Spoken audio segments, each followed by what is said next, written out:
Hi guys, welcome back to my channel. If you are new here, my name is Shelby Monet, and in today's video we will be talking about my favorite books of 2020. Are you excited? Because I am. Before we start, don't forget to subscribe to my channel if you haven't already. Click the like button, share this video, and comment in the comments. I want to talk to you guys. I love talking to you guys. So if you like to hear it, here we go.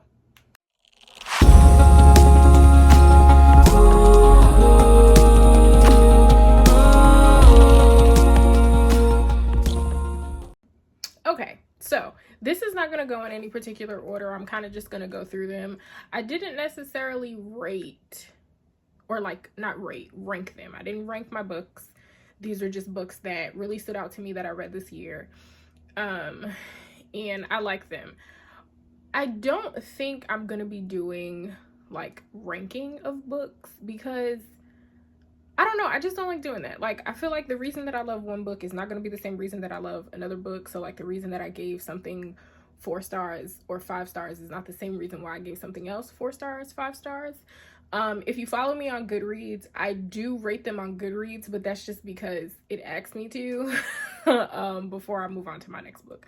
But I go based on feeling around here. Okay. So in 2020, I set a goal for 25 books. So the reason that I set 25 books was because I felt like it was a good number. I've always been an avid reader, but I have not read this much in a very, very long time for a lot of different reasons. And 2020 was the year when I was like, I'm going to read more. I'm going to do it. I was really, really miserable, which I feel like I've spoken about before. But that could be a whole nother video. And I really just wanted to get back to the basics. Like, I really was like, what are the things that you love that you don't do anymore? And reading was one of them. So I read 25 books. Once I reached like the 25th book, I was like, oh, let's make this goal 30. So at the end of December, I was like rushing to read some of these books because I really wanted to make 30 books. Because I am a competitive person. I know my abilities, and I know that there were points in the year where my energy kind of dropped really low.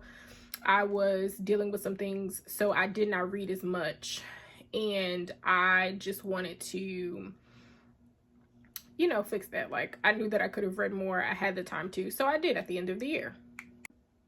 So, like I said before, these are not in any kind of order. I didn't put them in order of how I read them. I didn't put them in order of any kind of ranking or anything like that. We're just going to go through the list, as I have them. I do have a sticky note here. And I do plan to put the books on the screen somewhere. If not, there's a stack of them right here, but I'm not going to take them from the stack because I just think it looks really cute here. Don't you agree? Okay, so first up, we're going to talk about the Book of Longings. So the Book of Longings was actually the very first book for the book club. Show me in the book club. If you didn't know, I have a book club. Follow us on Instagram. Shameless plug. And the reason that I wanted to read it was because it's a book about what if Jesus had a wife that was a feminist. And I was like, okay. I didn't know what to expect. And I thought it would be a good book to start the book club with because there was a plethora of things that we could have talked about just based on the synopsis alone. So we read it and I absolutely loved it. It really is more than just a story about what if Jesus had a wife that was a feminist. It was a story about a woman whose husband was this really high person, but she still had to find her place as a woman as well. She wanted to be more than just his wife. And it very much talked about sisterhood, about the importance of having a group of women in your life that can support you. It just was a feel-good book. I think it is a book that will let women know that they're not alone, that we all go through similar things, and that we all have, we're more alike than we're not. So I really, really, really enjoyed that book. Like, it made me feel good. It made me feel like I can go out here and conquer the world if I wanted to, and still be somebody's wife, like, and still support my husband, and still have feelings, and still want children, or maybe not want children, or do all of those things. Like, it is okay for me to be a woman and to feel. It's a really, really powerful book. A really, really powerful book. And I like that it didn't take up so much time focusing on Jesus. Now, I will say that there were parts in the story where the main character, like when she met Jesus and she kind of was like lusting after him, like she thought Jesus was a snack. And I was like, I don't know if that's okay. I don't know if that's right. You're not supposed to lust after Jesus. I don't know if that's all right. But it was thought-provoking. It was empowering. I totally loved it. What do I want to talk about next? My Sister the Serial Killer. I read that last week. It was my last read for 2020. And that book, if you have a dark sense of humor, if you like satire, this is the book for you.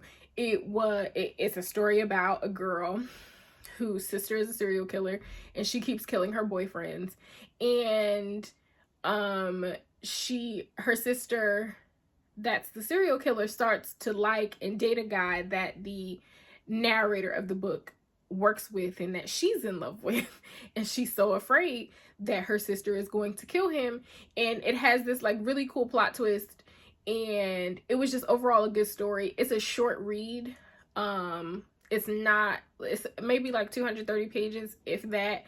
It's a really quick read, and I believe it's by a Nigerian author because the book takes place in Nigeria. It was just the placement of it, the tone of it. It just was a really, really good book. And I've heard people say that it was a good book, and I was just like, My Sister the Serial Killer.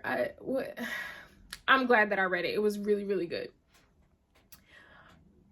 Next, we're going to talk about the Song of Achilles.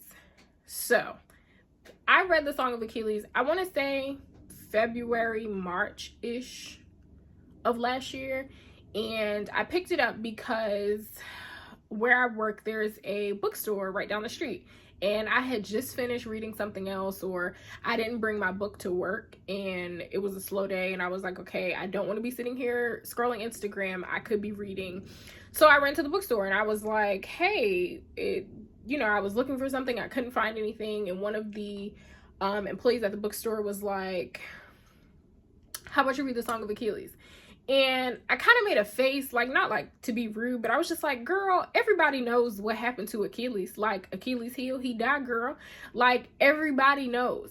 And she was like, no. I said the same thing. Read it. And I finished that book, I promise you, in like a day and a half, because it was so good. It's a twist on the story that we know of Achilles. So if you don't like retellings, you may not like this book. What I will say about the author, because I tried to read another book of hers, there's like, it's parts of the book that could be boring, right? Because there were parts of Song of Achilles that I was just like, when does it get good? And then all of a sudden it gets good. So I would totally say give it a try, but I loved it. And I think the reason that I loved it so much was because I was so surprised that a story that I already knew could pull me in like that. It's not easy to retell a story that everybody knows, and that's been retold time after time after time again. Especially if you're like myself and you love Greek mythology. Like, I was like, girl, how many times? I know what happened to him. But no, it was a good story. I'm not going to say from beginning to end. I'm going to say like from the middle of the book to the end, it was amazing. You just got to push through those first couple of chapters because they're long, the way that Greek mythology is long, and it could be something, but I loved it. Like, it's worth it at the end. I promise. Next, we're going to talk about Remembrance. Remembrance is one of the books that got me through, that helped me reach my 30 mark for the end of 2020. And I don't remember when I purchased this book. I know it was last year, but I don't remember what made me grab it. Probably because there's a black woman on the cover. I'm going to be very honest with you. If there's a black woman on the cover, I'm probably going to buy it. If there's a black person of any sort on the cover, I'm probably going to buy it. Any person of color, like, I'm probably going to buy it. And when I read the synopsis, it was just like 3 generations of women, check. That's something that I love. They are Haitian women, check. Something else that I, interested in reading about. So I was just like, okay, I'll read it. And I had put it on my list of one of the books that I wanted to read for the end of the year. And baby,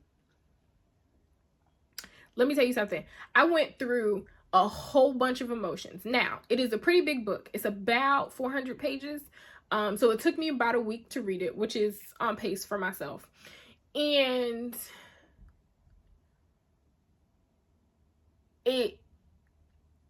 there's a bit of like slave story in there. There is some magical realism. There's a little bit of mystery in there. It has its highs, it has its lows. You're going to be sad. You may be a little happy. You might damn right be downright just angry. Okay. And it's not until the very last page of the book that you get what the story is about. And the story is about strong women passing down their power to other women. That is what the story is about. And it was maybe about at like page 375 when everything in the book is going crazy. And I was just like, how is Miss Rita Woods going to turn this story around so that I like it? Like, I was upset. Like, I put the book down because I was like, it's gonna have a terrible ending. I just know it's gonna have a terrible ending, and I'm so upset because I've loved this book from like the very first page, and now it's going to end terribly, and it did not disappoint me at all. Miss Rita Woods, if you are watching this, ma'am, I will read whatever else you put out, because baby, that was a good book. Do you hear me? It was a good book. I don't even really, what do I tell you that the book is about? It's about 3 generations of Haitian women that have powers, and it kind of, they're all interconnected somehow, and you go through the story of their individual stories and then how they become interconnected. And like I said, it ends with a story about how strong Black women are. Like, it was so good. It was so good. Next, we are going to talk about Grown. Grown will always have a special place in my heart because it was my very first arc that I ever received. So for my very first arc to be about a Black girl, to be by a Black author, to have a beautiful Black girl on the front of the cover means something to me that I will never be able to explain. It just touched my heart, and I was able to take some really cool pictures with the Grown hoop earrings, and it was really good. I loved Grown. I read Grown in a day. Like, literally, like, woke up that morning, and by the time it was time for bed, I had finished the book. Grown is about a young girl who aspires to be a singer, and she falls in love with a very popular singer who is a lot older than her and has no business being in a relationship with her. Excuse me. So it is very much a thriller, murder mystery type story. What I liked about it is it made a teenager seem human, where I feel like a lot of the times why does my face itch? That is ghetto right now. Anyway, a lot of the times we look at teenagers and we're like, they are dumb, they don't know, they're up from their down, and whatever the case may be. But I feel like that's because as adults, we look at them the way that we saw ourselves as teenagers, not realizing that they have feelings, they go through things, they are not just these little babies. They have access to the internet. They have raging hormones that we as adults don't even really know how to handle, let alone being 15, 16, 17, trying to control just a lot. And I don't think we give them enough credit. And I feel like this book made teenagers human for me, which they are terrible humans sometimes, but it's because it's a lot happening. But I think that this is a book that if you have a teenager, maybe this is something that you should read with them, because I think it's a good conversation starter. Like, it almost made me wish that like I had a teenage girl in my life that I could like sit down and read this and kind of like break the book down with and like talk to them about it, because they have so much more access to things than I had. And like, I grew up with the internet for the most part, most of my life. But they don't know a time without the internet. They don't know, they have so much access. It's just so different for them. So it was a really, really good story. And like I said, I read it in a day. It is a YA book. So it reads really easy, but it was just good. Like, it pulled me in. It was so good. Let's see, what are we going to talk about next? We can talk about The Changeling next. That is another book that definitely surprised me when I read it. It is a fantasy about this guy who falls in love and has a kid, but is struggling with trying to be the best dad that he can be because his father wasn't in his life. And then it turns into this magical realism with these creatures and all this stuff, and he has to go on this adventure to find his wife and his kid and all this stuff. And it was really, really good. I was kind of surprised that I had never heard of Victor Lavalle before, and why his name is not being screamed from the rooftops. There are actually a few of his books that I do want to read this year that'll probably be book club picks, because his writing is phenomenal to me. The storytelling, all of it was just so good, and it was another book that I read really quickly. So now we can talk about Deacon King Kong. I love James McBride.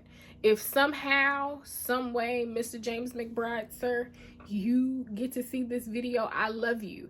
And I've loved you since I was a little high school girl, and I read The Color of Water in 6 hours because it was so good, and I was so intrigued by your life and your writing style. And when people would ask me, who do I want to write like when I grow up, my answer was James McBride. He is an uncle in my mind. Like, I look up to him so much. His writing style, everything is just so intriguing to me. Deacon King Kong felt like home. If you have ever lived in the projects, if you have ever visited the projects, if you drove by the projects, this book felt like home. Everybody knows a character in that book. You could pinpoint. Like, I felt like I was a kid again, and I was back at my grandmother's house in the projects, playing in the back on the swings, just reading this story, because I knew exactly who Deacon King Kong was. Like, when we were reading the book, I said to my mother, Mommy, that's Mr. Such and Such. And she was like, yes, that's who I was thinking too. Like, it felt so much like home. And there aren't many books that feel like that. There aren't many books that can transport you that way. So never mind the fact that the story was good. The characters were people that I knew, people that I haven't seen in years. And I just absolutely loved everything about Deacon King Kong. Next on the list, we are going to talk about Lovecraft Country. So, Lovecraft Country, much like Deacon King Kong and the Book of Longings, was a book club pick for Shelby and the Book Club. And that month we had 2 books because I just couldn't decide, and we're gonna read 2 books. And I started reading Lovecraft Country, and I'll never forget, I got on my Instagram page, I did a live, and I was like, listen, I love y'all with the love of Christ, but how fast can y'all read? Because I'm about to be finished with Lovecraft Country, because it was so good. Oh my gosh, it was so good. Like, the whole concept of it, the The writing, the fact that each section of the book read like a short story, but it still all came together. The fact that each section in the book was based off of some sort of classical horror. And when you listen to why Matt Ruff wrote the book the way that he did, it was because he was like, I know that all of these authors were racist, so I wanted the characters to be Black on purpose. I wanted to show that they can be in a book that where they're the heroes and things aren't just happening to them. It's rich in history. The writing is good. It's just, if you like a good sci-fi fantasy sort of book and you want like an adventure type quest sort of thing, Lovecraft Country is for you. I loved every second of it. And yes, I loved the TV show. HBO did a very good job. I feel like they're fraternal twins. I think that's a good thing. They are very much siblings, but they are not identical. And I think that it's amazing that they're not identical. So Lovecraft Country was awesome. What are we going to talk about next? Let's talk about Dear Child. So Dear Child is a thriller. And excuse my dog barking in the background. It is a thriller. And I picked the book up because I was in the bookstore and the book cover looks very similar to that of the book Room. I don't know the author of Room, but I'll put both of them on the screen for comparison. So I assumed that, I didn't look at the author. I literally assumed like, oh, this must be something attached to that book. That might have been the best decision I ever made, because Dear Child is a darn good book. It is a damn good book. Let me tell you something. You don't expect the twist. It's about a girl who was kidnapped and they think they find her. And it kind of goes through everybody's vantage point of trying to figure out who this person really is, who kidnapped her, and is Lena actually alive? And it kind of goes through the story. It goes through the trauma that she experiences, the PTSD. It's just, and you never, ever, ever suspect the twist in this book. Like, I was like, what? It was so good.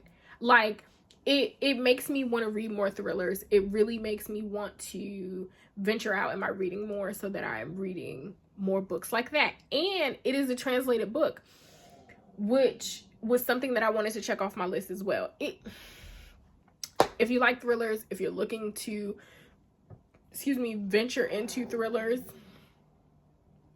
read Dear Child. I'm telling you, it will not disappoint. It will not disappoint at all. So the next two books that I'm going to talk about are both memoirs, and I feel like they're the only memoirs that I read last year, which is, do y'all hear my dog? Gunner, can you hold on a second, baby? Mama's going to come and get you. Okay. Anyway, the next two books, they're both memoirs, and that is Memorial Drive and The Men We Reaped by Jesmyn Ward. Let's start with The Men We Reaped. Jesmyn Ward is a phenomenal writer. Like, phenomenal. She very much puts me in the mind of a modern Toni Morrison, with the way that she strings her words together, the way that she puts her sentences together. She tells an amazing story. Men We Reaped is a memoir about grieving, and it talks about the different men in her life, how they passed, how their deaths affected her and her community, the other women in her life. It was just a very beautiful story. I don't think I've ever read anything written that way. And it made me venture out into all of her other books, which I've read, and they all are also phenomenal. I highly suggest you pick up a book by Jesmyn Ward, and it will not disappoint you. I think another thing that was really, really interesting to me was the fact that you can very much see her life in her work, which I think is really cool, because it's rare that we get a memoir and an author's life. Well, yeah, like it's rare that we get their memoir and their work. That's what I was trying to say. So you don't realize how much of an author's life is in the work that they give us. And you can so much see, like there were times where I was reading some of her other books and I'm like, this sounds like I've read this before, but not in a bad way, but like this is so familiar to me. And it's because so much of her life is in her work. And I think that is so cool. And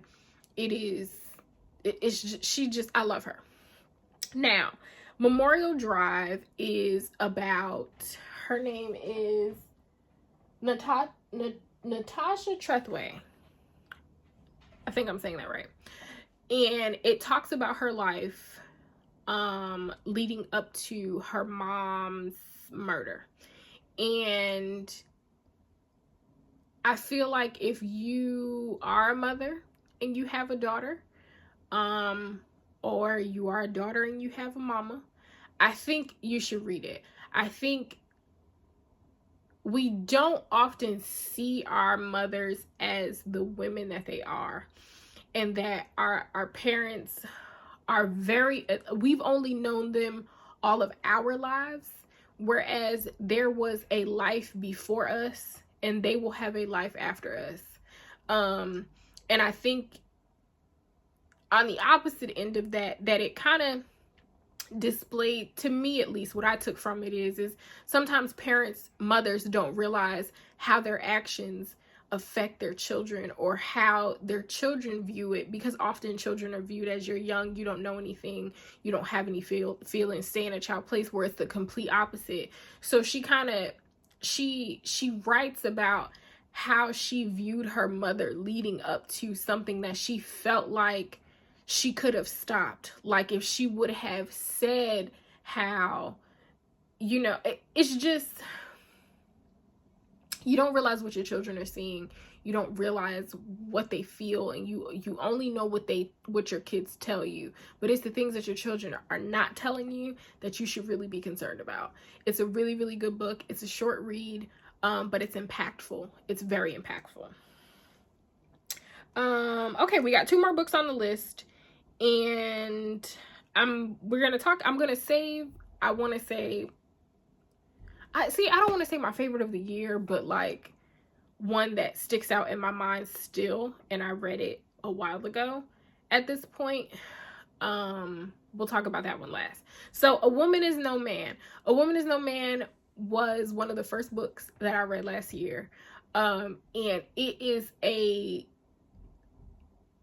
heart-wrenching story about 3 generations of women that are from, I may be getting this wrong, I want to say Palestinian. I might be getting it wrong. I'll put it on the screen just if I have to correct myself. But it talks about the 3 different generations of them. It touches on the issues with arranged marriage and how the girls feel about that, and talks about grieving the death of your mother. It just is a coming of age story. It was just a really, really good story. I got really attached to these characters. I flew through this book. It was so good, and it kind of opened my eyes to a culture and to like arranged marriages. And it also kind of talks about how the elders in your community, sometimes they are complacent with all of these rules that are put on you, right? Or that are a part of your culture. And even though that they know it could be harmful to you and that you are going to hurt when you're going through something, instead of kind of trying to figure out a way to ease those growing pains, they're kind of just like, well, I had to go through it and I survived, so you're going to survive too. It was a really good book. And I think if you don't speak to your elders and you don't try to learn your history, you won't often realize that the same things that you're going through are the same things that your elders went through. They just handle it differently than you do. And they're not just mean and old the way that we sometimes feel they are. Okay. Last one. The death of Vivek Ogee. Y'all, let me tell you something. That the death of Vivek Ogee is a book. It is a book. Let me tell you something. I assumed that I was getting a murder mystery. I assumed that, like the synopsis said, we were going to... I'm laughing because it was so much... Like, I thought we were just going to chronicleize... What am I trying to say?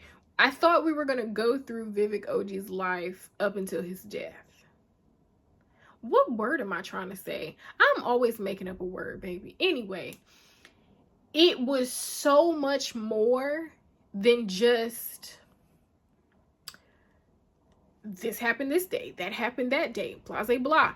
It is a book about sexuality. It is a book about how your parents may not really know who you are. It is a book about what it's like to be different and trying to sort that out, and how what depression looks like, how your parents may handle their child being depressed and just ignoring it and trying to get them to go to church. It